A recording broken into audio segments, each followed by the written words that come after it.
guys, it's Teacher Monica here. I hope you are doing fine. Hoje nós vamos dar continuidade aos nossos estudos de gramática básica, nos aprofundando um pouco mais no verbo to be. Todo mundo sabe que o verbo to be significa ser ou estar, só que hoje a gente vai ver os 3 usos principais deste verbo. Vamos lá? É importante entender que o verbo to be, ele é um verbo comum, an ordinary verb, e também um verbo auxiliar, an auxiliary verb. Como verbo comum, ele é usado quando a gente se apresenta, por exemplo, quando eu digo I'm Mônica, eu sou a Mônica. Quando eu falo a minha idade, I'm 32, eu sou 32 anos, né? Que eu já falei, eu já fiz um vídeo falando sobre isso, que no inglês nós somos a nossa idade, nós não temos a nossa idade. A gente também pode usar para falar onde a gente está, por exemplo, I'm at work at the moment, or I'm at home. Aqui eu tô usando ele sozinho, ele é simplesmente um verbo comum. Mas além disso, a gente também pode usar ele como verbo auxiliar, ou seja, ele vai estar auxiliando um outro verbo. Quando a gente usa ele como verbo auxiliar, geralmente ele tem uma função muito específica que é indicar o tempo.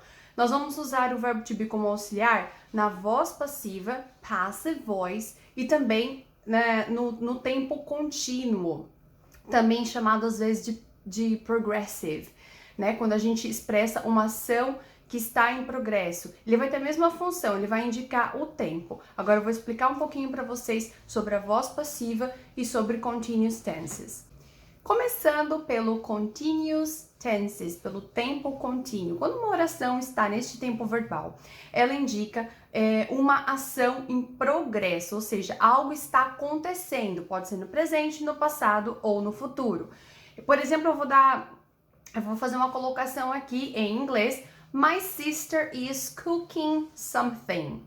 Eu tenho 2 verbos nessa oração. Eu tenho o verbo to be, is, que significa estar dentro desse contexto, e cooking, que significa cozinhando. Então, a minha irmã está cozinhando algo.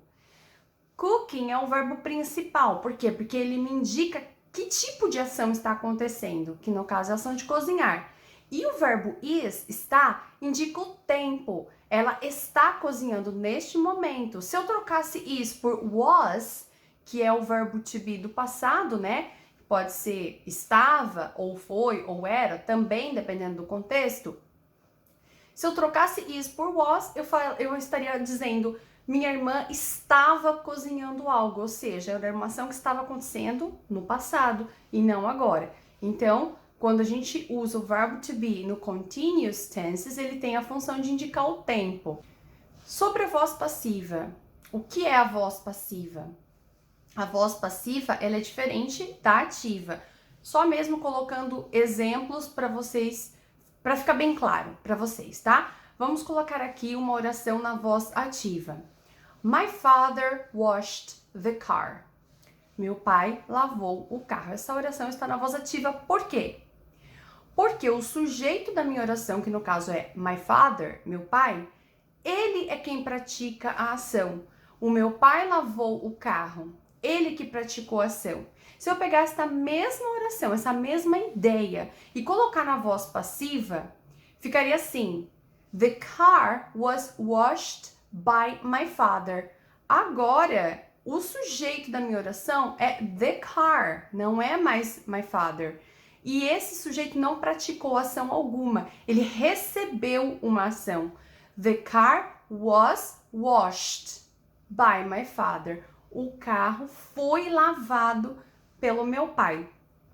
E temos novamente aqui o verbo to be indicando o quê? O tempo.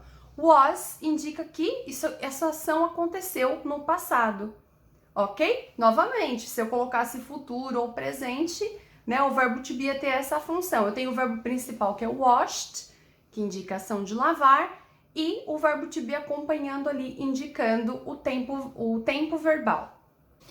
Ok, agora que nós sabemos que o verbo to be ele é um verbo comum e um verbo auxiliar, e quando ele é usado como verbo auxiliar, ele auxilia os verbos na voz passiva e no continuous tenses, vamos nos ater então à conjugação, que vai mudar de acordo com as pessoas. Vamos conjugar junto este verbo no presente, ok? Vamos conjugar o verbo to be no presente. I am, you are, he is, she is, it is, we are, you are, and they are. Essa é a conjugação do verbo to be no presente. A primeira pessoa fica sempre am, o you, we e they vai ser sempre are, e a terceira pessoa do singular, he, she, it, as terceiras pessoas do singular, né? He, she, it é sempre is. O verbo to be vai ser posicionado na frente do pronome quando isso for uma pergunta.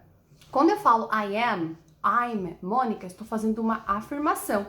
Se eu fizesse uma pergunta, se eu falasse assim, eu sou a Mônica, se eu perguntasse, né, se eu sou a Mônica, ficaria assim, ó, am I Mônica? Are you a student? E por aí em diante, né? Eu vou posicionar ele na frente do pronome. E na negação, a gente acrescenta o not. Por exemplo, I'm not. Eu posso contrair de duas formas. Eu posso falar you're not, como também posso falar you aren't, né? O not pode ser contraído com o próprio verbo to be. Eu posso falar he's not, como he isn't, e assim em diante. Pessoal, eu espero que vocês tenham gostado dessa dica, né? A gente deu uma aprofundada legal aqui no uso do verbo to be, que é um verbo super importante, que a gente precisa aprender tudo sobre ele, ok? É básico, mas é muito importante. Se você gostou desse vídeo, não deixe de deixar seu like, de se inscrever no nosso canal e compartilhe com os seus amigos. Thank you very much, guys. See you next time. Bye bye.